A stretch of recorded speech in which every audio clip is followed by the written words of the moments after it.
हाय दोस्तों, मैं हूं ज्योति पाल और आप सभी का स्वागत है मेरे चैनल ज्ञान ज्योति कंप्यूटर में। दोस्तों, जैसा कि आपको पता है कि इस चैनल पे हम लोग कोर्सेज करवा रहे हैं जिसमें कि आपके अकाउंटिंग की थ्योरी भी हो रही है, आपका एमएस ऑफिस में एमएस वर्ड भी चल रहा है। और आज अपना नंबर है टेली प्राइम सॉफ्टवेयर का ट्रेनिंग का, जिसमें कि हम लोग वाउचर एंट्री करना सीख रहे हैं। स्टेप बाय स्टेप सारी वाउचर एंट्री में दोस्तों अपन ने बात करी है। आपका contra voucher, payment voucher, receipt voucher, debit note voucher, credit note voucher, sales voucher, purchase voucher, सारा अपने देख लिया है दोस्तों। कभी आपने वीडियोस नहीं देखी हो तो प्लेलिस्ट पे जाके आप देख सकते हैं, समझ सकते हैं। पूरी प्रॉपर ट्रेनिंग देने की हमारी कोशिश रहेगी। और आज हम बात कर रहे हैं दोस्तों जनरल वाउचर पे, कि जनरल वाउचर आप कब बनाएंगे टेली में और इसकी शॉर्ट की क्या है। ये लिखी हुई देखो, यहाँ पे ये लिखा हुआ है यहाँ पर F7 है ना। तो F7 से जो है हम F7 प्रेस करके जनरल वाउचर यूज कर सकते हैं।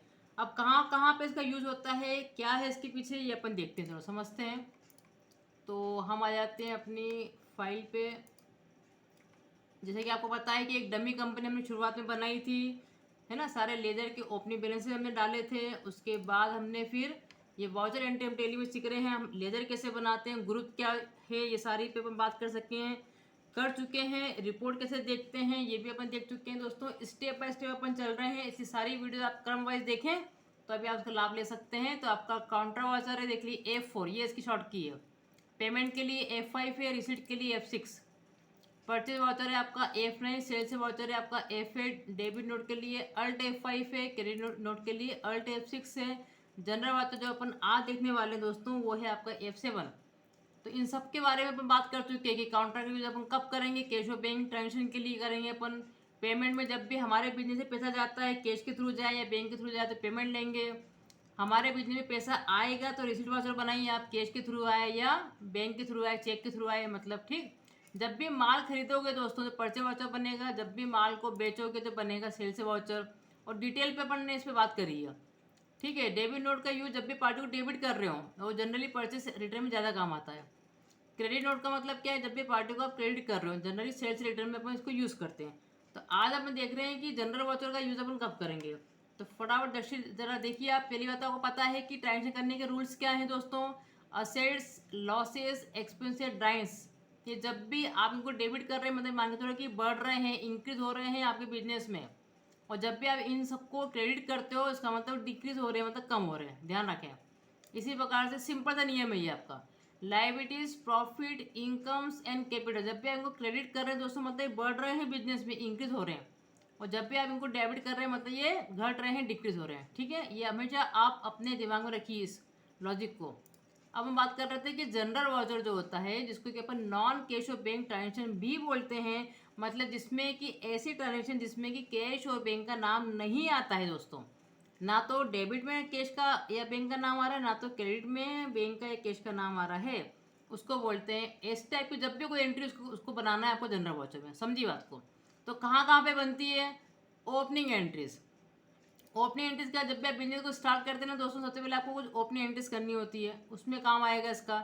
या आपका एक फाइनेंशियल खत्म हो गया है और जब दूसरी फाइनेंशियल में आप जाते हैं तब आपको लेजर बनाने होते हैं, लेजर में सारे अकाउंट खोलने होते हैं। तो उनके शुरुआत में जो ओपनिंग बैलेंस होते हैं, तो आपको पता है ये जो एंट्री होती है बैलेंस शीट की बेस पे होती है, मैनुअल की मैं बात कर रही हूँ दोस्तों, ठीक है। तो जब आप क्योंकि टेली में तो क्या होंगे, आप जैसे ईयर चेंज करेंगे ऑटोमेटिकली आपके बैलेंस ट्रांसफर हो जाएंगे। लेकिन इसका बेसिक क्या है जनरल वाउचर का, कि अगर हम मैनुअल में काम कर रहे हैं तो जो हमारे ओपनिंग एंट्रीज होती है जितने वो बैलेंस शीट की बेस पे होती है। जितनी भी आपकी असेट्स होगी वो सारी डेबिट होगी, जितनी भी आपकी लाइबिलिटीज होगी वो सारी क्रेडिट होगी। इससे बनती है आपकी ओपनिंग एंट्रीज। एडजस्टमेंट एंट्री, साल के एंड में बहुत सारे एडजस्टमेंट करने होते हैं दोस्तों। अभी आपकी थ्योरी चली रही है अकाउंटिंग वाली, ठीक है, टेली विद अकाउंटिंग कॉन्सेप्ट में, उसमें ये सब भी आएंगे आपके। तो बहुत सारे एडजस्टमेंट करने होते हैं क्योंकि साल के एंड में क्या होता है, बहुत सारे खर्चे हो गए लेकिन आपने पेमेंट नहीं करा। अब क्या करेंगे भैया, सारे आपके आउटस्टैंडिंग हो गए हैं, कितने आपने पेमेंट ज़्यादा कर दिए हैं, प्रीपेड हो गए हैं। इनकम आपकी कुछ अक्रूड हो गई है, कुछ आपकी एक्रूड हो गई है, अक्रूड हो गई है, अनअक्रूड हो गई है। अब ये अक्रूड, अनएक्रूड, आउटस्टैंडिंग, प्रीपेड, इन सब पे मैं दोस्तों वीडियो बना चुकी हूँ, अलग से आपको समझा चुकी हूँ। ये सारी एंट्री आपकी एडजस्टमेंट एंट्री कहलाती है जो कि जनरल वाउचर से होती है। रेक्टिफाई मतलब कभी आपने गलती कर दी है एंट्री करने में तो उस गलती को सुधारने के लिए भी आप रेक्टिफाइंग की एंट्री करते हैं। कि जो आपका लेजर सैलरी में जाना था आपने को वेजेस में डाल दिया, या वेजेस में डालना था तो सैलरी में चला गया।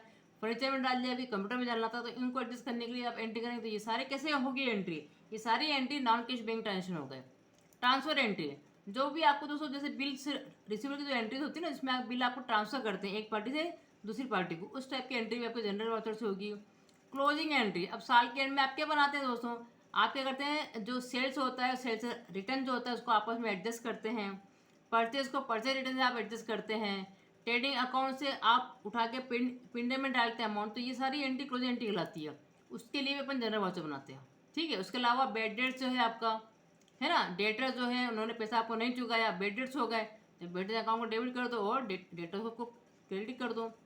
बिल से ट्रांजेक्शन जो एंट्री होती है, बीआर और बीपी जो मैंने आपको समझाया था, बिल से रिसीवर और बिल से पेएबल, वो सारे भी जनरल में होते हैं। अगर कोई असेट दोस्तों आपने क्रेडिट पे खरीदे, मतलब उधारी पे खरीद ली, अगर आप माल को खरीदेंगे दोस्तों उधारी पे, तो आपका बन जाएगा आपका सेल्स वाउचर या परचेज वाउचर, क्योंकि ये सारी एंट्री तो टेली में जो है इसी से होगी, माल के केस में, ठीक है। लेकिन असेट्स अगर आपने उधारी पे खरीद लिया, तब आप एंट्री करेंगे जनरल वाउचर में। फटाफट इसके एग्जाम्पल देख लीजिए। जैसे कोई एग्जाम्पल देख रहे हैं कि डेटर्स अकाउंट को आपको डेबिट करना पड़ेगा, अगर आपके डेटर्स का नाम जो भी है, जिस डेटर का पैसा मिलना नहीं है, तो वो आपकी असेट नहीं रही, तो वो अभी तक डेटर्स क्या होते हैं, आपके असेट से डेबिट में आपके बैठे हुए, उसको क्रेडिट करके उसका बैलेंस नील कर दो, ठीक है। अगर आपने किसी डेटर्स के लिए अगर आपने कोई रिटर्न एग्रीमेंट उससे अगर एक्सेप्ट करवा लिया है, तो आपके पास क्या आ गया, बिल से रिसीवल आ गया, वो अब आपकी असेट बन गई है, इसके थ्रू आप पैसा कलेक्ट करेंगे, तो डेटर्स आपका खत्म हो गया, इसको आप क्रेडिट कर दो। ये सारी एंट्री आपकी क्या हो रही है, जनरल में बनेगी।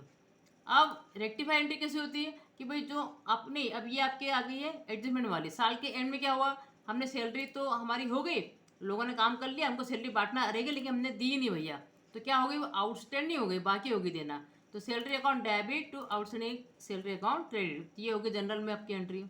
रेक्टिफाई में क्या होगा कि जो अमाउंट आपका वेजेस में जाना था, आपने गलती से सैलरी में डाल दिया भैया, तो अब उसको ठीक करना पड़ेगा, तो चूंकि आपने गलती से सैलरी को डेबिट कर दिया था, तब उसको क्रेडिट करके नील करो, और जिसको वास्तव में डेबिट करना चाहिए उसको डेबिट कर दो, तो वेजेस अकाउंट आपका डेबिट हो जाएगा, सैलरी अकाउंट आपकी क्रेडिट हो जाएगी। और इसी प्रकार से अगर बिल से रिसीवर को ट्रांसफर कर रहे हैं अपनी किसी पार्टी को जो कि आपके क्रेडिटर्स है, वो चूंकि आपकी लाइबिलिटीज थी, तो उसको खत्म करो, वो क्रेडिट में आपकी बैठी हुई थी, उसको डेबिट करके खत्म करो, और जो बीआर जो कि आपकी असेट में था उसको कर दो आप क्रेडिट। अब ये ध्यान रखें कि ये किसी और पार्टी से अपनों को लेना था, लेकिन जिस पार्टी के पास में ये बिल से रिसीवर रहेगा उसको वो पैसा मिलेगा। तो इस टाइप की ट्रांसफर वाली एंट्री भी आप क्या करते हैं, जनरल वाउचर में करते हैं।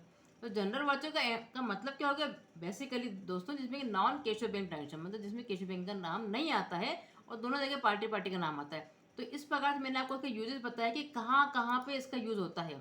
ये जो आपका जनरल जो आपका वाउचर है, इसका यूज़ अपन कहाँ कहाँ पे करेंगे, और इसके कुछ मैंने आपको एग्जाम्पल दिए हैं। अब इसको अपन टेली में भी करके देखेंगे, आपको स्टेप बाय स्टेप एक एक काम में करके भी दिखाऊंगी। तो आज मुझे आपको बस इतना कवर कराना था, इतना आपका बेसिक कॉन्सेप्ट बनाना था कि जनरल वाउचर होते क्या है और इसमें कौन कौन सी एंट्री अपन कवर करते हैं।